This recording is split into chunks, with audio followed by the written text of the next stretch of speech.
Hello, it's Ren Presents time. I'm your host, Ren, and today we continue with the hazards of the old ones, Chapter 6, already of Part 1, Captain Davage.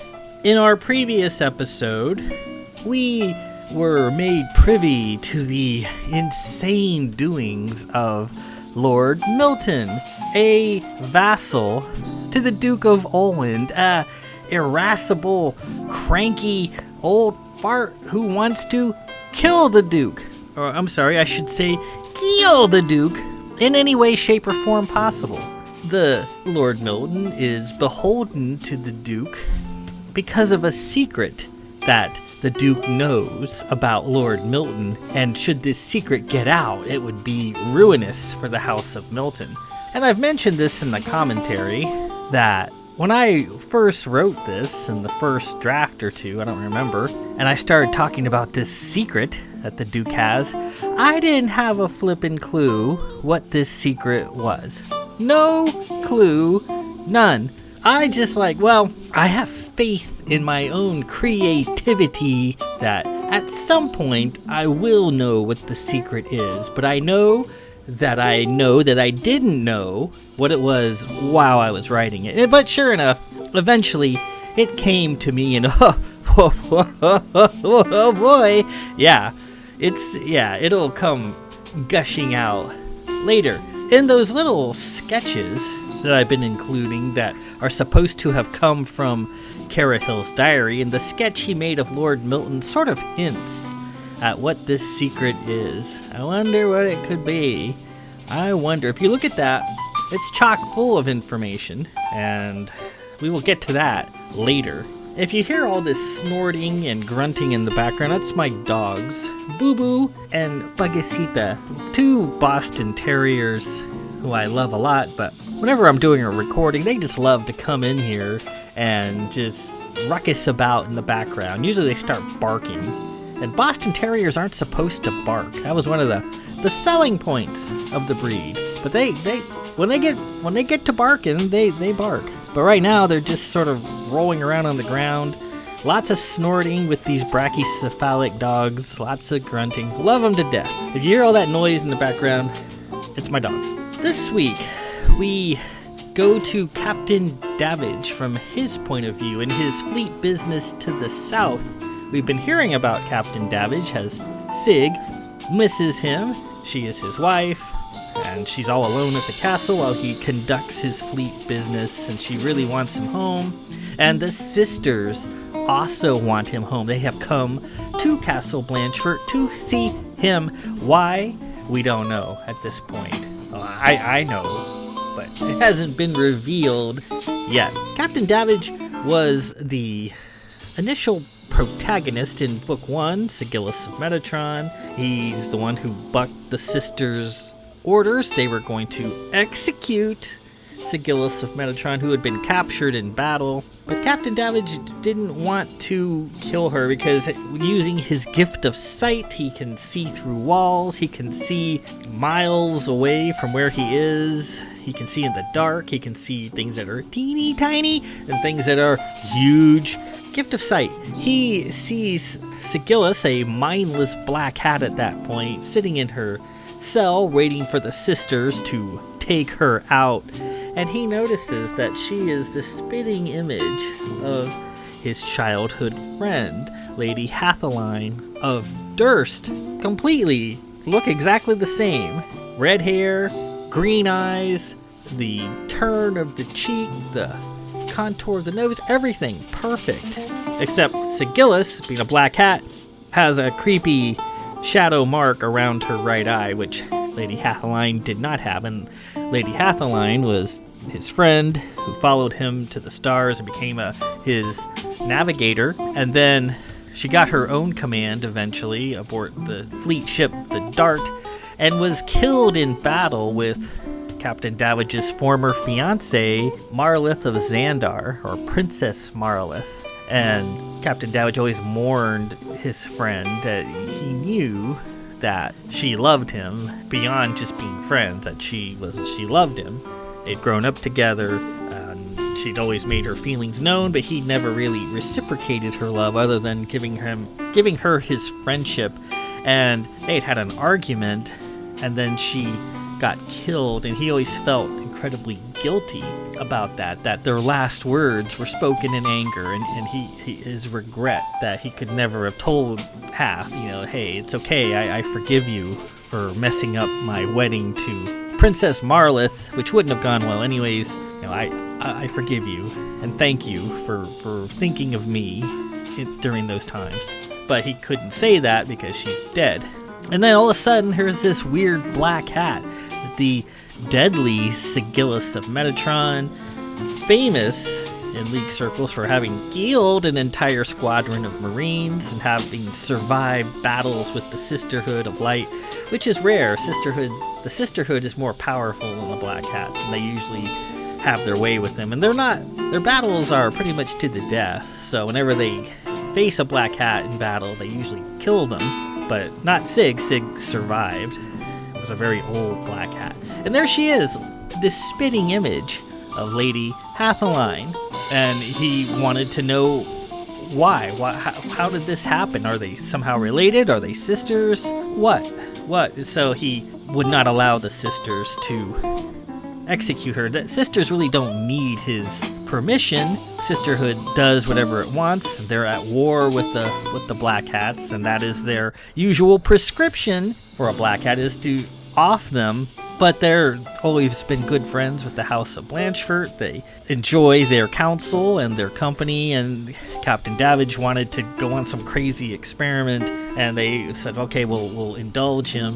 One thing led to another, and eventually Captain Davage marries Sigillus of Metatron. She throws aside her Black Hat trappings and becomes Sigillus of Blanchford, his wife. If any criticisms that have come since I wrote book 1 about Captain Davage is that he was too perfect. That was my first book, and you really aren't skilled enough as a writer when you're first starting to examine the nuances of the human condition, the frailties that come with it, and your characters tend to be more black and white, no shades of gray, and Captain Davage was a very good person.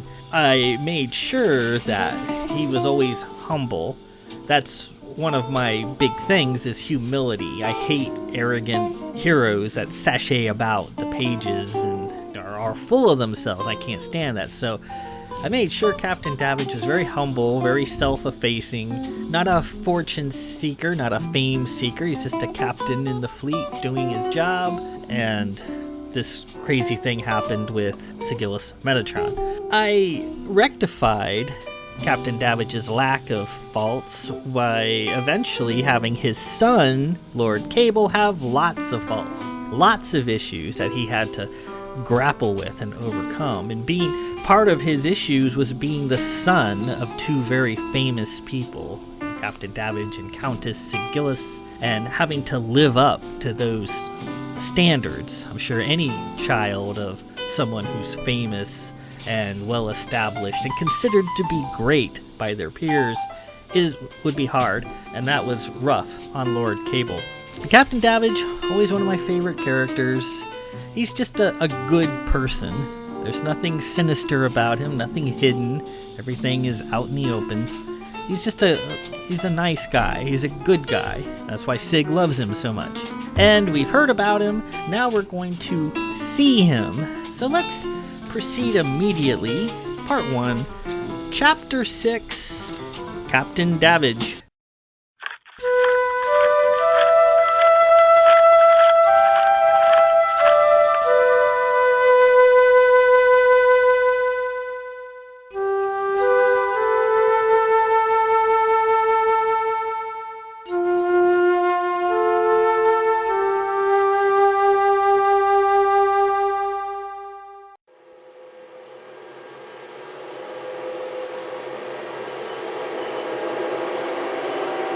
Captain Davage, the Lord of Blanchford, strode up onto the sunny platform. Down below in the huge trench-like pit was a confusion of sounds, banging, clattering, shouting, welding, and whining machinery. Lieutenant Kylos of the 12th Stellar Marines, his first officer, joined him on the platform, her marine boots clicking on the bare metal grating. She gazed down into the noisy pit. The partially constructed skeletons of 4 gigantic Triumph-class starships were arranged one after another, stretching off into the hazy distance, like a quartet of elephants being assembled from the bones up. The distinctive double teardrop shape of the Triumph design was unmistakable. How so very different from the beloved swan-like Straylight ships that had served them so well. The Triumph class had a very workmanlike up-and-down design by comparison. The future of the fleet was taking shape down there in the long pit. Davage was decked out in his tailored fleet captain's coat of dark blue felt, with a stiff embroidered collar covered with ivy and stars. His black pants tucked into slightly oversized falloon boots. His white shirt was frilly. The sash going over his shoulder was black, denoting command. He wore a triangle hat, as was the style in the fleet. However, his hat was a Vith hat, not the pompous regulation fleet topper with a plume that he was supposed to wear. As with any programmable gentleman in the fleet, Davage followed the regulations that he wanted to follow, often ignoring or making them up when they were not to his liking. He tried not to do it too often, but he was a product of his station, as was proven with his non-regulation civilian hat. His hair under the hat was wavy and dark blue, almost black in the Vith fashion. He wore it tied back in a tail with a small bow. Sig had put it there. Gleaming at his side in a coppery flash was his Karg, the familial weapon of his Blanchfort line. Karg was shaped something like a sword, but was rounder and straighter, rather like a water pipe, with an X-shaped hilt. His Karg was well known for being monstrously heavy, though Davage had no trouble lifting it. Holstered on the other side of his belt was his sidearm, a blue Mims pistol. It was a tiny, underpowered firearm he rarely used, a ceremonial gun at best. He pulled out a handkerchief and wiped his sweating brow. "Feeling a little warm, Dav?" Kylos asked over the din of noise from the pit, already knowing the answer. Davage always found the Provst shipyards to the south of Cana a little too warm for his northern Blanchfort taste. Lieutenant Kylos, hailing from the sunny golden south of Onaris, loved it like this. She liked it warm, even though she was dressed in a thick marine uniform consisting of a scarlet-tailed coat, complete with an embroidered 12 on her collar, white woolen pants, and tall black boots. She was perfectly comfortable. She'd lost count of the number of times she had to struggle and strain to keep her teeth from chattering when visiting his chilly castle, and she enjoyed watching Davage melt a little. Turnabout was fair play.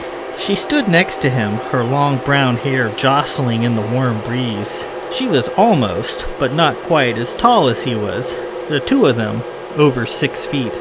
Unlike Davage with his tiny Mims pistol, her gigantic Marine SK jutted from its holster like a black slab of prehistoric metal, ready to unleash death. Also, unlike Davage, who was a blue from the Canaan North, Kylos was a Johnny, a commoner from the nearby world of Onaris, so named for their brown eyes and thick brown hair. A peasant, some called her under their breath, though Davage shielded her from much of that society nonsense. Davage and Kylos, worlds apart in terms of status and station, were unlikely best friends. "So, Captain, which one will it be?"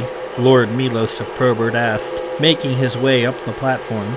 Milos, the League's chief engineer, a small, roundish man, was dressed in his garish best and beloved buckle shoes. He, like Davage, seemed a little warm in the afternoon sun, but not quite so much. A typical fellow from the House of Probert, his body was configured more east to west than north and south, and he was significantly shorter than both Davage and Kylos. "Which one do you want, Dav?" he asked again, holding his massive plumed hat. Davage wiped his brow again and surveyed the ships taking slow shape in the pit. I've been thinking, Milos, I'm not so certain I wish this course of action. I'm not certain I wish to leave the Seeker. Ah, Probert exclaimed. I suspected as much. You fleet captains, you get so attached to your vessels. You must understand, time continues. Things change. The day of the stray light is coming to an end. I hate to say it, but their obsolescence grows by the hour. I'll not see you, one of our finest fleet captains, in anything less than our finest new class of ship. I seem to recall, Milos, that I did pretty well in my sad old Seeker against your new Leviathan here, Davage said, recalling his desperate battle with the hijacked Triumph several months back. Indeed you did, and I am thankful for it. But you must acknowledge that the Triumph was under the control of novices who had no business flying such a ship. Kylos remembered it well. The Triumph on its maiden voyage had been taken by Princess Marlith of Xandar and her vile henchmen, the Fanatics of Nals. Weapons blazing, they had sought to sink the Seeker, but had been unable to do so. The Triumph eventually came to a sad, wretched ending, buried in the mud on the backwards world of Gelt. No thought had ever been made to lift and repair it. Let it die and be forgotten. Time to move forward. Additionally, given the field data I acquired from that sorry incident, I made some important design changes. I found the original lacked maneuverability in the lateral, as you exposed, and the Lady Branna's damn SAR beams took a little too long to charge and fire. She has since improved the rate of fire of the SAR beams, and I've added battle shot batteries and lots of thrusters. I can imagine what the Lady Branna thought about that. We nearly ended up in a fight to the death over it, me and that blue-haired Remnath strumpet. But as I do not see her around anywhere, I will proceed anyway. Davage laughed. It's too bad that the Lady Branna is married, Milos. I think she would have made you a formidable wife. You've not heard, Captain? Lord Falls, Lady Branna's husband, passed away recently, Probert said. Really? No, I've not heard that. I must send my condolences to Crewman Sari, my helmsman. I had no idea her father had passed on. It just happened, that's why Branna's not here. But as you know, Captain, there is only one woman for me. I put in a good word for you with Lady Poe whenever I can, and I know that Sig is pulling for you too. Me too, Kylos said. Probert kicked at the platform with his buckle shoes. I am a fortunate man to have such true friends. Davage again looked out on the unfinished ships. I have an additional concern, Milos. I'm afraid my Countess will not wish to set foot aboard a Triumph-class ship ever again. You must understand, the scars of that day are still present, and I will not subject her to them again. I fully understand, Dav, and I am not unmindful of her feelings. Both myself and the Lady Branna are in her debt for getting us off the ship in one piece. And I have not forgotten that. I have completely redesigned the interior to give it a more stray-light appearance. I even empowered the Lady Branna a bit and allowed her to have a hand in the redesign. Makes her feel important, you see. I also partially redesigned the outer hull a bit to help incorporate the thruster changes. I completely enclosed the tack drives and added battle shot batteries. Davage and Kylos looked hard at the ships, searching for the changes. I assure you the changes should be more than enough to quiet any fears that Countess Blanchfort might have. An orderly appeared on the platform with a tray of iced drinks. Davage accepted his with much thanks. Those sound like expensive changes to make, Milos. They are, but I felt them necessary. So, Dav, what do you say? Will you delight me and please pick one out? Davage took a drink and thought a moment. I tell you what, Milos, I will select one today and finance its completion, as I'm certain you are about to ask for money. However, upon its sounding, I will bring my Countess here to Provst, so that she may inspect it fully. If At that time, she determines she will not be injured in any way, that no bad memories are brought to the surface. Then I will face appointment as its captain. Probert smiled. Fine, fair enough. So which one will it be? You've 4 to select from. That one at the far end is nearest to completion. And as always, we have, provisionally speaking, named these fine dreadnoughts. Though if you are graciously providing funding, then you may christen yours as you choose. The first here is the Marionette. The Marionette? Kylos cried in disgust. Probert continued. The next is the Axelrude in memory of the House of Axelrude. Then there's the Bombastic. Bombastic? Kai cried. And finally there's the Spaceworthy. I picked those names out myself. Probert seemed proud. Kai mumbled under her breath. Stick to designing stuff, will ya? Davage finished his drink and gave the empty glass back to the orderly. He noticed a small note attached to the bottom of his glass. He pulled it off and read. It said, "Stay home, or you'll be sorry. M." He turned to Probert. "Milos, what is this?" he asked, holding out the note. Probert took the note, glanced at it, and laughed. "Oh, that capering hellion. Oh, no doubt this is from the Lady Branna.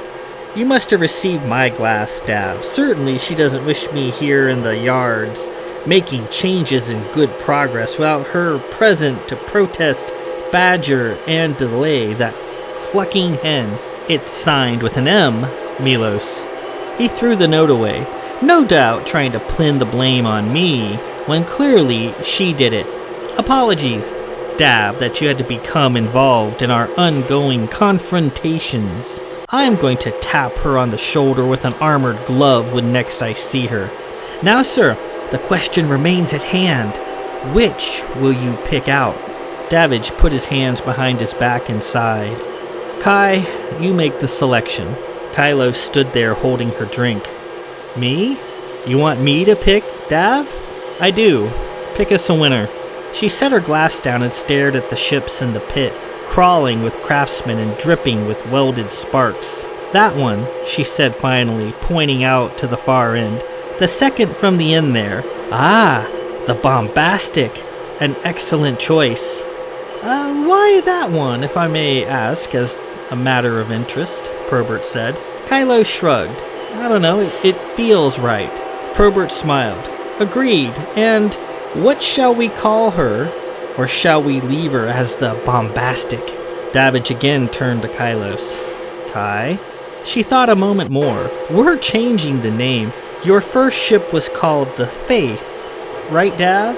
Yes, she was an old Weber-class ship.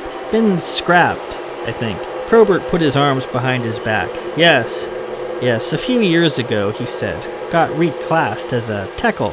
"Then we'll call her the New Faith," Kai said. "How about that?" "Very well. A fine name. The New Faith it is," Probert said. And with that, we conclude Part 1, Chapter 6, Captain Davage. So as we see, Captain Davage's business that he was called away from Blanchard for was to inspect a line of new ships being constructed in the fleet yards at Provst, which is a major bastion of the fleet.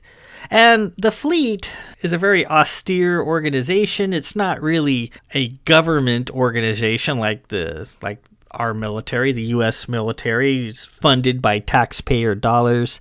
The fleet is actually funded either by private monies, like from all these rich lords like Captain Davage, who basically pay for their own ship, pay for their own crew's pay and so forth, or their money comes from privateering, from basically plundering their enemies, the Zaffins, taking their ships, melting them down, taking their treasures, whatever they have, their monies, using them. The fleet, that's where the fleet gets its money, from rich lords and ladies, or from privateering. It doesn't really come from anywhere else, so that's how the fleet operates. So Milos of Probert, who's the chief engineer of the fleet, called his good friend Captain Davage down to basically finance the completion of a new ship. And these are the Triumph class of vessels. And in book 1, the Triumph was a prototype.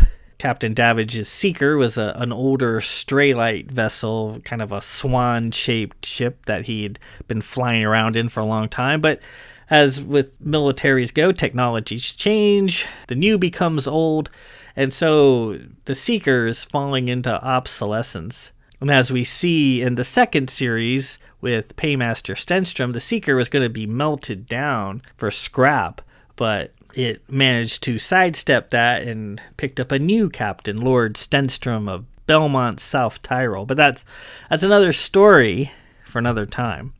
These new ones, the new face, much larger, much more bulky and cumbersome. Captain Davage really doesn't want one, but his friend Milos Probert talks him into it. He lets his first officer, Lieutenant Kylos, pick one out, and Probert had selected some goofy names for these ships, and Lieutenant Kylos renames it the New Faith, the one that they picked out. And then going forward in like the Temple Trilogy and so forth, that's the ship that Captain Davage and Sigillus fly around in, is the New Faith, a larger Triumph-class ship. And there it is. We get a glimpse of its construction at this shipyard in Provst. In the first book, there was a horrendous battle aboard the prototype, the Triumph, where Princess Marlith of Xandar sneaks aboard the ship and takes it, engages in a battle with Captain Davage and a few other fleet vessels. And Sig, who was snuck aboard the ship, rescued Lord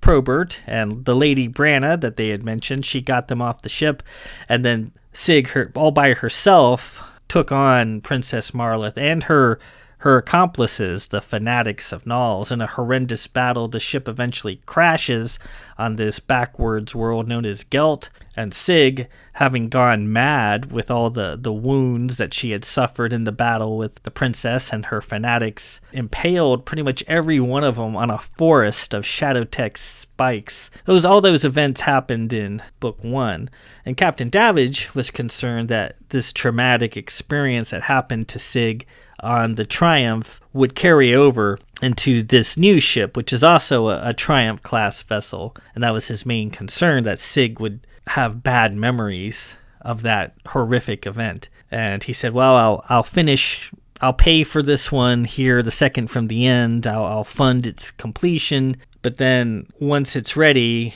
I'll have Sig do a tour of this ship. And if she's put off in any ways, I won't take it. I won't appoint as its captain because she flies at my side. So he's a good husband. He's thinking of his wife's mental health, and that's a good thing. He gets a weird note, once again signed with an M, and Milos Probert blows it off as just his dealings with the Lady Branna. But as we know, no, there's some person, someone, or something calling itself M, leaving these creepy notes all over the place, and Captain Davage receives one himself. Next chapter 7, The House of Xandar. The plot is rolling along, but it's subtle here in the first parts of the book. Once we get into the second and third parts, things roll into clarity. So next week, Part 1, Chapter 7, The House of Xandar. Until then, this is Ren Presents. I am your host, Ren. Peace out.